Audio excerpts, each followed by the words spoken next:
A rocky crag called Kalat Shergat in Arabic towers high above a bend of the river Tigris.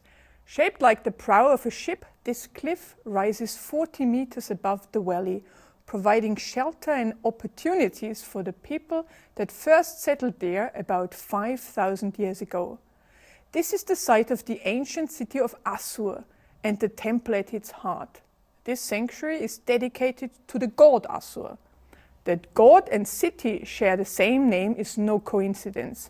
The city was seen as a manifestation, an extension, another dimension of the deity. The rocky cliff on which the city and the temple in its center were founded was the god. As a mountain deity, Ashur was inseparable from the city, and the temple at Ashur was the god's only shrine. A ruler called Ushpia, who lived in the 3rd millennium BC, was credited by the later inhabitants of Ashur with the construction of the earliest version of the huge temple complex that occupied the top of the crag. For well over 2,500 years, the people of Ashur cared for the sanctuary, until its last manifestation was destroyed in 240 AD during the Sasanian conquest of Mesopotamia. The basic relationship of the god Ashur and the Assyrian rulers was defined by their belief that the god Ashur is king and I am the representative of the god Ashur.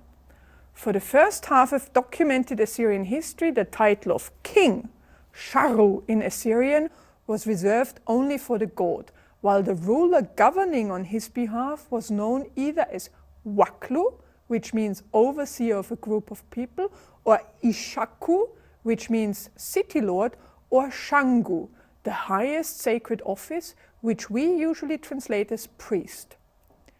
These titles emphasize different aspects of his role and taken together neatly sum up the basic job description of the Assyrian ruler, that he held an office that was religious in nature and focused on a specific city, namely Ashur, and that he led the city's inhabitants. The ruler was seen as the divinely chosen instrument of Ashur, his human agent and representative, invested by the deity's grace with the power and duty to lead. He provided religious and spiritual guidance to the people of his city. But in contrast to the pharaohs of Egypt, for example, who were deemed to be living gods, the Assyrian ruler was not thought to be a god himself, but merely divinely chosen and inspired. One may compare this concept of legitimation to that of the Catholic Pope. His influence was balanced by the political power wielded by the city assembly, where the heads of Ashur's family clans represented the collective citizen body. The traditional division of power in Ashur can be described as a parliamentary monarchy, where the head of state is not actively involved in governmental leadership. This is instead carried out by parliament, in Ashur's case, the city assembly. However, in the 14th century BC, the nature of the realm and its organization changed drastically, from a city-state to a territorial state. And when the former overlord Mitanni's frailty was exploited, not only did Ashur break free, but it won additional territories by war. The new state included most of northern Iraq, and a century later also large parts of Syria and some regions in eastern Turkey. At this same time, also the nature of the Assyrian ruler underwent a dramatic change. Ashur-uballit was the first to take the title of king for himself, thereby openly demanding much more power than any of his predecessors. His traditional religious and spiritual authority was now enhanced by the claim to military leadership. Success in war was seen as divinely granted, and every victorious ruler demonstrated, therefore, that he enjoyed the favor of the god Ashur as well as the other gods of the rapidly expanding state. The city-state Ashur had not been known for its prowess on the battlefield, but the kingdom of Assyria was now a leading military power. As agent of the god Ashur, King Ashur-uballit was now both high priest and high commander of the army, And this combination of power made him and his successors the most powerful men in the realm. The parliamentary monarchy of the city-state of Ashur turned into the absolute monarchy of the kingdom of Assyria. The royal family held a very special status in Assyrian society. Only its male members were eligible to kingship. On occasion, there were usurpations and succession wars, as killing the predecessor did not disqualify the perpetrator from taking the crown. Like victory in battle, prevailing over one's rivals was seen as divine favor and an expression of divine grace. But all Assyrian rulers until the disintegration of the kingdom around 600 BC were without exception descended through the male line from this one family, making it one of the longest-serving royal houses of all time. No wonder then that the Assyrian king came to be seen as a being not only superior to ordinary humans, but also quite separate from them. According to a poem about the creation of mankind, the gods were thought to have fashioned the king in a separate act after having already created mankind. Ea, the god of wisdom, opened his mouth to speak, saying to Belet Ili, the goddess of creation, "You are Belet Ili, the sister of the great gods. It was you who created man, the human. Fashion now the king, the human advisor. Shape the whole of his figure so pleasingly, make perfect his countenance, and well-formed his body." And Belet Ili fashioned the king, the human advisor. In accordance to this idea, the Assyrian king was required to be a perfect specimen of a man, in body and mind. A eunuch, for example, as a castrated man, was therefore automatically disqualified from kingship due to his mutilation. We will discuss this and other reasons why eunuchs made excellent aids to the royal house in Module 4. Some 500 years after Ashur-ubal's first adoption of the title of king, we can observe another big change to the character of the Assyrian ruler. In 879 BC, the city of Ashur was stripped of its traditional role as the seat of political power. The royal court, and with it the state administration, moved to Kalhu, an ancient but hitherto unremarkable city some 70 kilometers north of Ashur. Assyria in the 9th century BC was a state like no other in the region.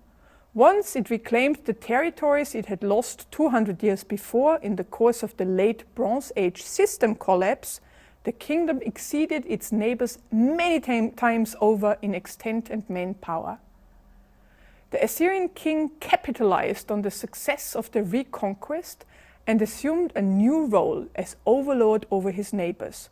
Assyria was now an imperial power, commanding not only its own territories, but also those of the neighboring states that had to accept Assyrian leadership. The new capital, Kalhu, was conceived and created to express this new imperial power, its architecture designed to overwhelm and impress anyone who visited it. But the creation of the new center was also part of a wider strategy designed to strengthen the position of the king at the expense of the old urban elites. The days when the city assembly of Ashur wielded political power in the state were now gone for good. And perhaps even more importantly, by leaving the city of Ashur, the king also left the god Ashur behind, who was so deeply and intimately connected to his place. At Kalhu, there was no temple for Ashur. Many other sanctuaries were erected for the great gods of Assyria, but even combined, their shrines were smaller in size than the enormous royal palace. At Kalhu, the king and no god was center stage of the realm. The king who engineered this truly radical departure from tradition and who thus emancipated Assyrian kingship from the god Ashur was called Ashur-natsir-pal, the second of his name. The images that he chose as decoration for the throne room in his new palace at Kalhu were designed to convey a twofold ideological message to all visitors. The first message was that King Ashur-natsir-pal controlled all lands making up the empire. To that end, orderly, calm scenes of audiences and tribute delivery show the king interacting with his dutiful subjects and clients. On the other hand, chaotic, violent scenes of conquest and siege highlighted how the king reacted to resistance. The second message communicated by the decoration of the throne room concerned the relationship of the king with the god Ashur. This message was communicated in only one image, but this was depicted twice and in the two most prominent spots in the long hall, on the wall opposite the main entrance and again at the far end above the platform on which the royal throne stood. In this way, as visitors entered the room, they could not avoid taking notice of the image. It showed King Ashurnazirpal with the god Ashur and emphasized that despite the king's radical move away from Assur and the temple of Assur, the relationship between the god and the king was as close and strong as ever. An angel-like creature, a winged protective spirit, stands behind the king, guarding him. The king raises his right hand in the typical Assyrian gesture of worship to the god. The scene is shown twice on either side of the god.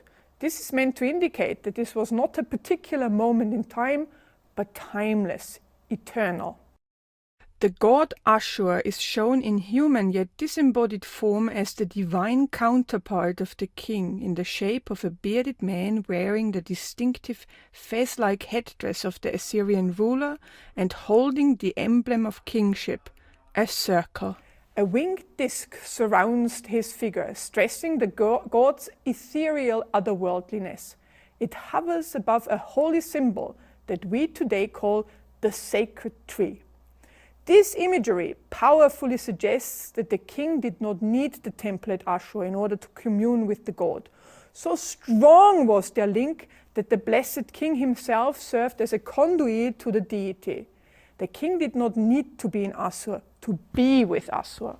This carefully calibrated message was disseminated across the empire in the shape of portable art, such as cylinder sails that copied the distinct image. It played a key part in the fact that the people of Assyria accepted the drastic break with tradition that took the king away from Assur and out of the god's shadow.